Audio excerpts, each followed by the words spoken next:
ফতুয়া দেয় মুসাফির মানুষ, বুঝেন কিনা? এখন দেখা যায় সেই যেন পাখি ক্রন্দন করতে করতে সে যেন বলছে, হায়াত মতের মালিক তুমি, হায় আল্লাহ, সকালবেলায় আমারে যেন এই শিকারী যেন জবাই করবে, আমার মৃত্যু হয়ে যাবে, এই বলে সে চিৎকার করে কাঁদতেছে। আবার দেখা যায় আর একটা পাখি যেন ধরা পড়েছে, ও যেন বলে, এই রাতের বেলায় চুপচাপ থাক, যদি বাইর হওয়ার সুযোগ থাকতে বাইর হয়ে চলে যাব, পালাইয়া যাব, কিন্তু এত চিৎকার করিস না, চিৎকার করিস কেন?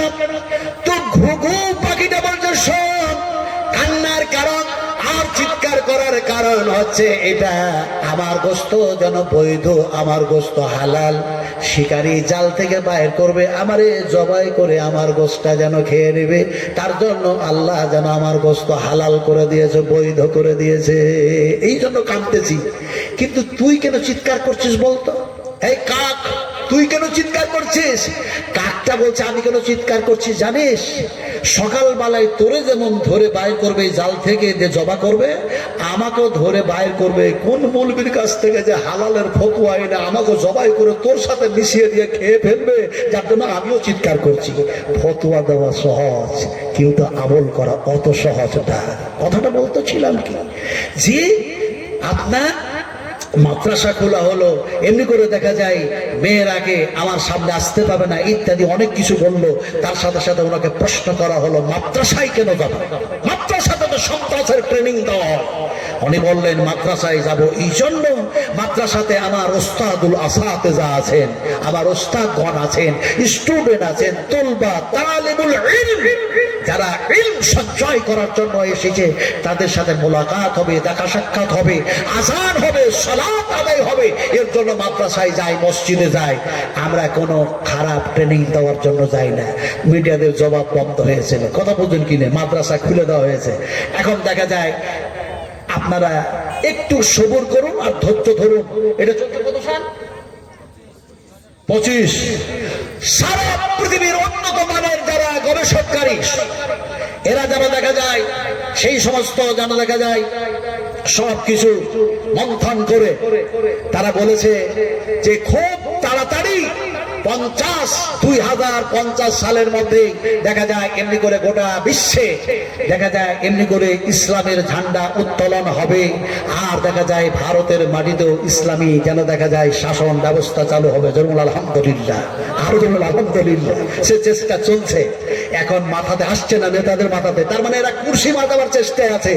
আর মোমেন ইমানদারেরা কেমন করে আল্লাহর জমিনে দিল কায়েম হয় এর জন্য চেষ্টা চালিয়ে যাচ্ছে।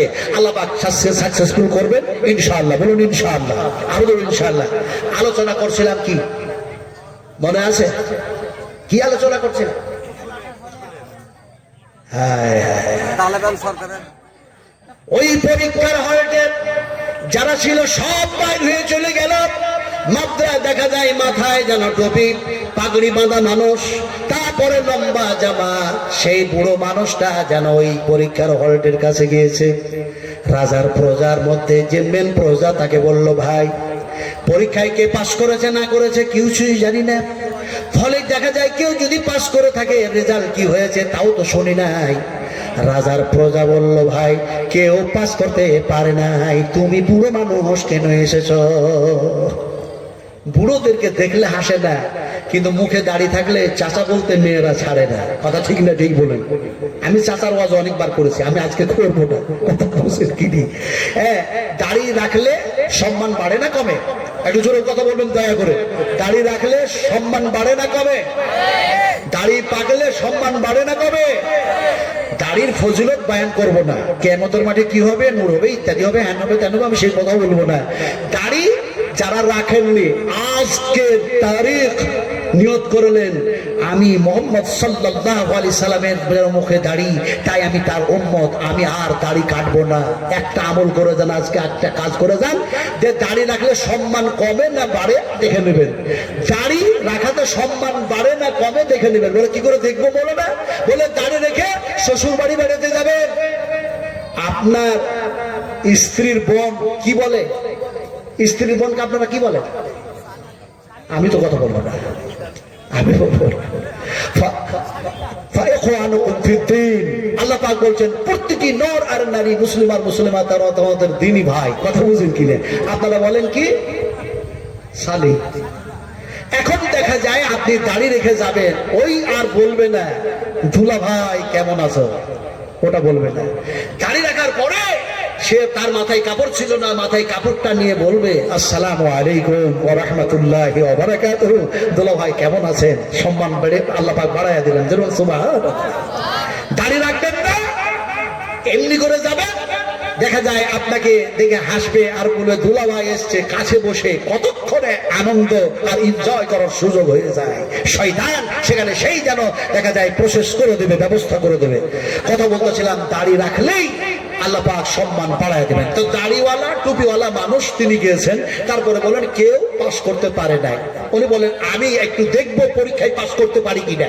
ভিতরে গেল, যাওয়ার পরে ওই যে তিনটি পুতুল মাটির মূর্তি, বড় মূর্তি রেখে ধরতে গিয়ে বলছেন বিসমিল্লাহির রহমানির রহিম রব্বি ইশরাহ লি সাদরি ওয়া ইয়াসসির লি আমরি ওয়াহলুল উকদাতাম মিন লিসানি ইয়াফকাহু কওলি।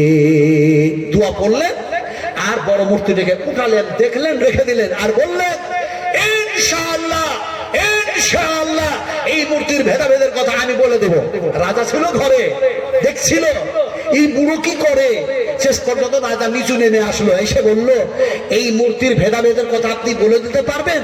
বলে হ্যাঁ ইনশাআল্লাহ বলতে পারবো। ইনশাআল্লাহ বললে কাজ কঠিন হয় না কাজকে আল্লাহ পাক সহজ করে দেয়? কোনটা? আরেকটু জোরে বলুন। সহজ হয় না? ইনশাআল্লাহ মিনাস সাবিরিন ফালাম্মা আসলামা ওয়া তাল্লাহু লিল জাবিন ওয়া নাদাইনাহু আইয়া ইব্রাহিম। কখনো আল্লাহ পাক যদি নিয়ে আসেন ইনশাআল্লাহ, ইনশাআল্লাহর উপরে তাফসীর করব আজকে না। এখন দেখা যায় তিনি বলেন ইনশাআল্লাহ বলে দেব।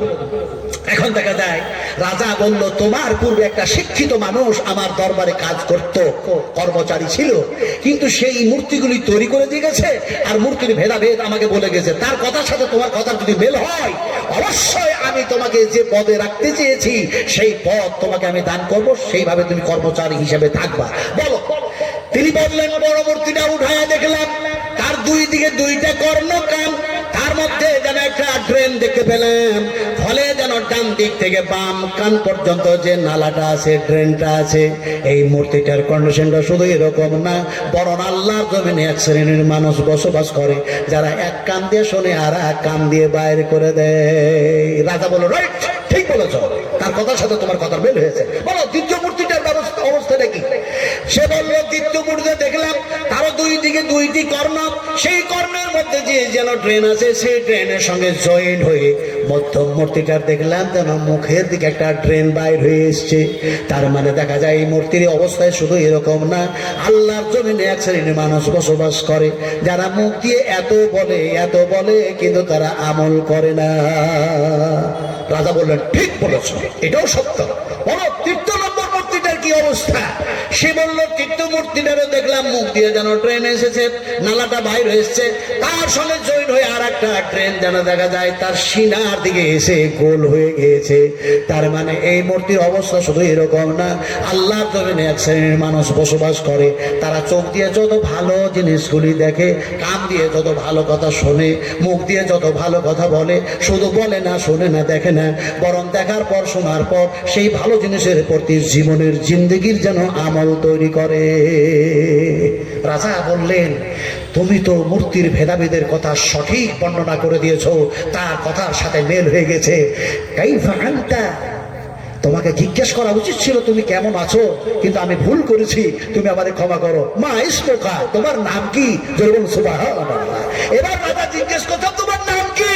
তিনি বলছেন আনা ইবনে বাতুতা, আনা ইবনে বাতুতা, আনা ইবনে বাতুতা রাহমাতুল্লাহ আলাইহি। বলে আনতা, এমনি করে ইবনে বাতুতা রাহমাতুল্লাহ আলাইহি, আপনি কি সেই ইবনে বাতুতা যে ইবনে বাতুতা রাহমাতুল্লাহ আলাইহি এমনি করে দ্বীনের জন্য, এমনি করে ইসলামের জন্য মেহনত মুশাক্কাত এই করতে করতে করতে এই পর্যন্ত পৌঁছালছেন, আপনি এই পদে আপনাকে নিয়োগ করলেন।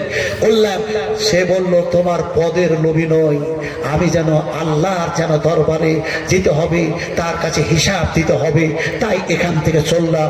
আবারও কোনো জায়গায় গিয়ে আমি আবার এইভাবে দিনের শিক্ষা দেব, আল্লাহর যেন নৈকট্য লাভের উদ্দেশ্যে আমি এখন এইভাবে চলতেই থাকবো। একদিকে ইলম সংগ্রহ করব, একদিকে সেই ইলমগুলি মানুষের কাছে প্রয়োগ করে যাতে করে মানুষ সুন্দর হয় সেই কথা বলবো। বিসমিল্লাহির রহমানির রহিম। এতক্ষণ পর্যন্ত আপনাদের সামনে কথা বললাম। এরপরে এখন যদি শুরু করি সূরা ফাতিহা, আমি একটু একটু করে বলছি সূরা ফাতিহা, তো সেগুলি বলতে বলতে অনেক সময় হয়ে যাবে। আমি জানি না রাত্রি এখন কটা বাজে, 9:30, আর আমি 10:30 হয়ে গেল। হায় হায়, আপনার 11টা, আপনার বসাও আছে, কথা বুঝে। যাক, আমি বলছিলাম শোনো, একটা কথা বলবো। দেখেন, ভিতরের আমলের কথা বলতে নাই, কিন্তু কোনো সময় রাসূল আকরাম সাল্লাল্লাহু আলাইহি ওয়াসাল্লাম বলছেন, মা আয়েশাকে বলছেন, আয়েশা, দিনের বেলায় আমি যা করি আমার সাহাবা কেরামেরা দেখতে পায়। সাহাবীরা এখানে ওখানে বলা বলি করে, আয়েশা রে, রাতের বেলায় যে আমি গোপন আমল করি কিংবা যে কাজ করি ওটা তুমি ছাড়া কেউ দেখে না। ফলে ও কথাগুলো, রাত্রের কথাগুলো বলে দাও, মানুষকে বলে দাও, তারা শিখবে। আল্লাহ সুবহানাহু ওয়া তাআলা লক্ষ লক্ষ মানুষের মধ্যে দিয়ে কেমনে যে আমারে নিয়ে চলে গেল, আমার স্ত্রী আর আমি মুলতাজম একেবারে কালো হিসাব দিয়ে ঢাকা ঘর, সেই সোনালী রঙের যে গেট, সেই চৌকাটে কেমনে যে আল্লাহ পাক 2খানা হাত আমার রেখে দেওয়া করলেন, চোখ দিয়ে পানি আসলো। নবীজি বলেছে, হাতে এমনি করে মুলতাজামের গেটে ধরে যারা কান্না করে আর আল্লাহর কাছে দোয়া করে, সে দোয়া কবুল হয়ে যায়। একটি সিজদা না করার কারণে, অগণিত সিজদা করেছে, একটি সিজদা না করার কারণে আল্লাহ পাক বলেন সব সিজদা করো। আদমের সৃষ্টি করার পর সমস্ত ফেরেশতারা সিজদায় পড়ে গেল, কিন্তু দেখা যায় সে যেন সিজদা করলো না। এই সিজদা না করার কারণে আল্লাহ পাক দেখা যায় তাকে জাহান্নামের লানতের তক দিয়ে শয়তান ঘোষণা করে দিলেন। এখন আপনি আমি যদি একটা সিজদা না করি, ঠিক হবে না ভুল হবে? জবাব দেন। একটা সিজদা যদি আমি না করি, ঠিক হবে না ভুল হবে? বলে না, আমরা একটা সিজদা করি না, 2টা করি। বলে অবশ্যই 2টা করি। আমরা সিজদা 2টা করি, কিন্তু সেই দিনের সিজদা এখনো বাতিল হয় নাই, ওই সিজদা এখনো কায়েম আছে। শুননেওয়ালা পড়নেওয়ালা উভয় পক্ষকে সিজদা করতে হবে। যখন কোরআন তেলাওয়াত করতে করতে যান, সিজদার জায়গা আসে, কয়টা সিজদা করেন? এই কয়টা করেন? একটা সিজদা করেন না? করেন না? যখন আপনি সিজদা করেন, সেই মুহূর্তে এখানে শয়তান কান্না করে। নবীজি বলেছেন, বানায়া কথা বলি না, মওজু কথা বলি না, জয়ীব জাল কথা বলি না। রাসূল আকরাম সাল্লাল্লাহু আলাইহি সাল্লাম বলেন, শয়তান যেন এত কান্না করে, আফসোস করতে করতে বলে, কাতর হয়ে যেন বলে, আরে আল্লাহর এই বান্দাগুলি কোরআন তেলাওয়াত করতে করতে সেই জায়গায় সিজদার জায়গায় এসে সিজদা করে, একটি সিজদা ছেড়ে দেয় না। 5 ওয়াক্তের নামাজে যা সিজদা করে, কিন্তু কোরআন তেলাওয়াত করতে গিয়ে যে একটি সিজদা করে, এই সিজদা যারা ছেড়ে দেয় না, তাদের জন্য কত ভালো জায়গা আমার আল্লাহ রেখেছেন। কিন্তু আমি ইবলিস, আমি শয়তান, এই একটি সিজদা থেকে ইনকার করার জন্য, অমান্য করার জন্য বড় লানতি যেন আমি যেন আল্লাহর মাখলুকাত হয়ে গিয়েছি। সে এত কান্না করে, এত কান্না করে, এত কান্না করে। নবীজি বলছেন, কান্না শুধু করে না, সে লজ্জিত, লাঞ্ছিত আর ঘৃণিত, পদতলিত হয়ে তার মুখমণ্ডলটা পর্যন্ত মাটিতে রগড়াতে থাকে। একটা সিজদা। ফলে যে কোরআন আলোচনা হচ্ছিল, যে হাদিস থেকে আলোচনা হচ্ছিল, যে আল্লাহর কথাগুলি বলা হচ্ছিল, সুন্দরভাবে শ্রবণ করছিলেন, কি সুন্দর এক পরিবেশ তৈরি করেছিলেন, কিন্তু আর সিজদা একটা না, একটার বক্তা বাকি আছে, তিনিও কোরআন থেকে আলোচনা করবেন। ফলে যদি আপনারা ফাঁকা করে দেন, তাহলে পরে হয়তো দেখে একটা দৃষ্টিকটু লাগবে, একটা খারাপ লাগবে, যার জন্য ফাঁকা করা যাবে না। সবাই একটু জমে জমে বসুন। আলহামদুলিল্লাহ, সুবহান আলহামদুলিল্লাহ। আল্লাহ আপনাদের বসাটাকে কবুল করলেন। জোর বলুন আমিন, আরো বলুন আমিন। লাস্টে একটা হাদিস শুনে আমি শেষ করব।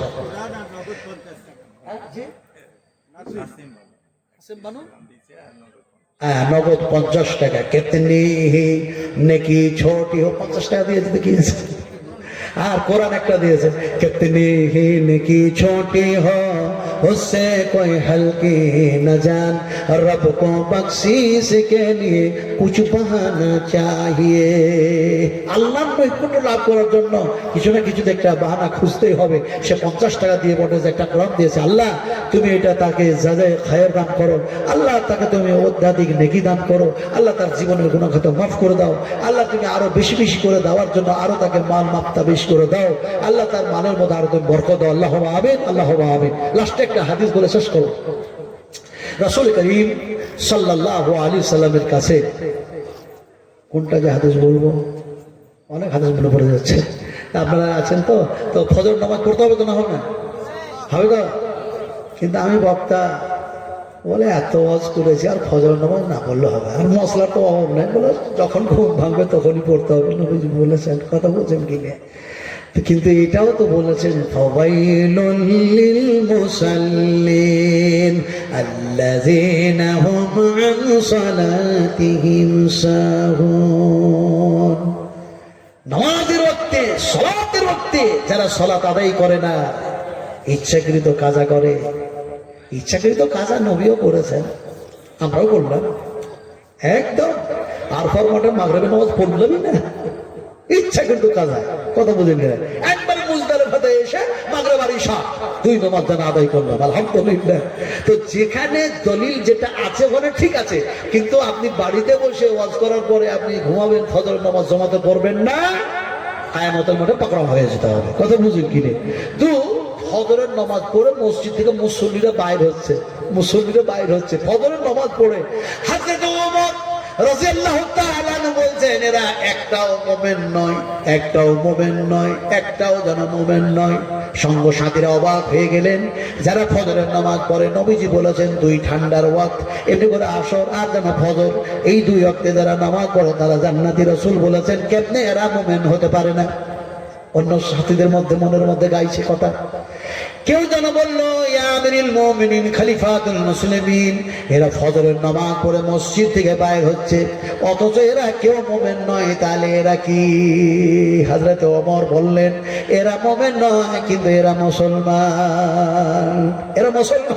কোনো সময় সুদ খাবে, কোনো সময় খাবে না, কোনো সময় মিথ্যা কথা বলবে, কোনো সময় বলবে না, কোনো সময় দেখা যায় এমনি করে দেখা যায় আরো অন্যায় কাজ করবে, কোনো সময় করবে না, কিন্তু আসলে মুমিন নয়। কিন্তু শর্ত আছে, আল্লাহ পাক জান্নাত দিবেন কাদেরকে? মুমিনদেরকে। কথা ঠিক কিনা বলেন? মুমিনদেরকে। তো হযরত ওমর এই কথা বলেছিলেন, এটা ওমরের হাদিস। যেটা বয়ান করতে চেয়েছি একটা হাদিস, লাস্ট হাদিস বলবেন, একটা লাস্ট হাদিস, সেটা হচ্ছে এটা। একটা মানুষ কোথা থেকে যেন আসলো, এসে যেন নবী মুহাম্মদ রাসূলুল্লাহ সাল্লাল্লাহু আলাইহি ওয়াসাল্লাম কাছে বলল, ইয়া রাসূলুল্লাহ, আপনি এত ওয়াজ করবেন, এত কথা বলবেন, শোনার পরে তো আমি আমল করতে পারবো না, ফলে হে রাসূল আপনি আমাকে কালিল এমন কিছু কথা বলেন যে কথাটা শোনার পরে আমল করে আল্লাহর জান্নাত লাভ করতে পারবো। রাসূল আকরাম সাল্লাল্লাহু আলাইহি ওয়াসাল্লাম বললেন, এক আল্লাহর সঙ্গে শিরক করো না, ইন্না শিরকা লা যুলমুন আযীম। শিরক হচ্ছে সবচেয়ে বড় গুনার কাজ। আর 2 নম্বর নবীজি বললেন, ফরজ নামাজ, ফরজ সালাত, ফরজ রোজা, ফরজ সিয়াম ছেড়ে দিও না। নবীজি 3 নম্বরে বললেন, যাকাত দেওয়া বন্ধ করো না। মানুষটি যেন বলল, নবীর মুখ থেকে কথা শোনার পরে যেন সে বলল, ওয়াল্লাহি আমি এক আল্লাহর কসম খেয়ে বলি, ইয়া রাসূলুল্লাহ আপনি যতটা বললেন তার কমও করব না, তার বেশিও করব না। লোকটা হেঁটে চলে যাচ্ছে। নবীজি এমন সময় সাহাবা কিরামরা যারা উপস্থিত ছিলেন তারা কি বললেন, লক্ষ্য করো মানুষটি চলে যাচ্ছে। মানুষটির দিকে চেয়ে দেখো, যে মানুষটি কসম খেলো আর এমনি করে কথা বললো, আমি আল্লাহর রাসূল, আমি বলছি লোকটা হলো জান্নাতি। তার মানে কোরআন হাদিস থেকে যা আলোচনা করলাম আর যা আপনারা শুনলেন, এই বলার পরে আর শোনার পরে 100% যদি আমরা আমলকারী হয়ে যাই, আমরাও ইনশাআল্লাহ হব জান্নাতি। আমরা কি হব বলতে পারছেন না, সাহস হচ্ছে না। আসলে ব্যাপারটা ভয় হচ্ছে, ভয়ের কোনো ব্যাপার নাই, বলুন ইনশাআল্লাহ। কারা কারা জান্নাতে যেতে চাই না জাহান্নামে যাবেন? জান্নাতের প্রতি ঈমান আছে তো? হ্যাঁ, বিশ্বাস আছে না ভাই? হ্যাঁ হ্যাঁ হ্যাঁ, কথা বলতেছিলাম, শোনো, আজকে এই জামানায়, আজকার তারিখ, এই বিংশ শতাব্দীর যুগে, এই যান্ত্রিক সভ্যতার যুগে, এই সায়েন্সের যুগে, এই বৈজ্ঞানিকের যুগে, এই কম্পিউটারের যুগে, এই মোবাইলের যুগে ঈমান শেষ হয়ে গেছে রে ভাই, ঈমান শেষ হয়ে গেছে। ঈমান যদিও আছে, ঈমানের জং ধরে গেছে। বলে কেমন করে নাজমুল আলম সাহেব, কেমন করে? বলে এমনি করে। হাফেজ কারি, মুফতি, ডাক্তার, মাস্টার, ইঞ্জিনিয়ার, বৈজ্ঞানিক, প্রফেসর যত আছে সবাই বলছে মোবাইলে সব আছে, মোবাইলে সব আছে, মোবাইলে সব পাওয়া যায়। এখন মোবাইলে যদি সব থাকে আর সব পাওয়া যায়, তাহলে পরে কোরআনে কি পাওয়া যাবে? যদি দেখা যায় এই মোবাইলে সব আছে, মোবাইলে সব পাওয়া যায়, এই কথা যদি বিশ্বাস করেন, তাহলে আপনার ঈমান যেন থাকবে না, ঈমান নষ্ট হয়ে যাবে। বলে কেন? বলে রাসূল করিম সাল্লাল্লাহু আলাইহি ওয়াসাল্লাম বলেছেন, এমন এক জামানা আসবে, এমন এক যুগ আসবে, এমনি করে 70,000 ইহুদি দাজ্জালে পরিণত হয়ে যাবে। তারা দাজ্জালে হবে না, কিন্তু দাজ্জালের যে কামগুলি শয়তানি কাম, সেই কামগুলি তারা করবে। বড় বড় ধরনের যেন যন্ত্র আবিষ্কার করবে আর মানুষের হাতে তুলে তুলে দিবে, আর তারা যেন তোমাদেরকে শিখাবে। কোরআনের বিপক্ষে এরাকে নিয়ে যাওয়া যাবে না, কিন্তু এরাকে শিখাও যেন এমনি করে এফ করলে, এমনি করে দেখা যায় যেন মোবাইল যেন চালু করলে যেন মোবাইলে সব পাওয়া যাবে, সব পাওয়া যাবে, সব পাওয়া যাবে, সব আছে, কোরআনও আছে, হাদিসও আছে, এমনি করে আর যত আছে সবই যেন পাওয়া যাবে। এখন আমরা সেটাই বিশ্বাস করে নিয়েছি। मैं চ্যালেঞ্জ করতা হুঁ ওই সমস্ত বৈজ্ঞানিকদেরকে, যদি এই মোবাইলে অনলাইনে সব পাওয়া যায়, তাহলে আমি এক্ষুনি দেখতে চাই, আমাকে দেখায় দাও কিয়ামতের মাঠে আল্লাহ সুবহানাহু ওয়া তাআলা আমার ডান হাতে আমলনামা দিবে না বাম হাতে আমলনামা দিবে, আমি এক্ষুনি দেখতে চাই। পারবে দেখাতে? পারবে? তাহলে আমাদের ঈমান নষ্ট করার কত সুন্দর কৌশল তাদের, কত সুচতুরতার সঙ্গে তারা ঈমান নষ্ট করতে যাচ্ছে। আল্লাহ বলছে ওদের কথা শুনে ধোকাই পড়ো না, কোরআন থেকে বেমুখ হয়ে যেও না। আল্লাহ পাক বলছেন সব আছে কোথায়? সব আল্লাহ পাক শোনাচ্ছেন। আল্লাহ পাক বলেন, আমার বান্দা বান্দিরা, সব আছে যাতে, সেটা হলো আমার কোরআন। ওয়াতিবিয়ানাল লিকুল্লি শাই। আল্লাহ পাক বলছেন এই কোরআনের মধ্যে সমস্ত সবকিছু আমি ঢোকায়া দিয়েছি। এই আয়াত থেকে, এই কোরআন থেকে আমাদেরকে বেমুখ করার জন্য হাজারো ষড়যন্ত্র চলতেছে, হাজারো শত্রুতা আর দুশ্মন তৈরি হয়েছে। এ থেকে আল্লাহ হেফাজত করেন। একটু জোরে বলুন আল্লাহুম্মা আমিন। আমিন বললেন না, গুনাহ হয়ে যাবে, গুনাহ হবে। হ্যাঁ হ্যাঁ হ্যাঁ।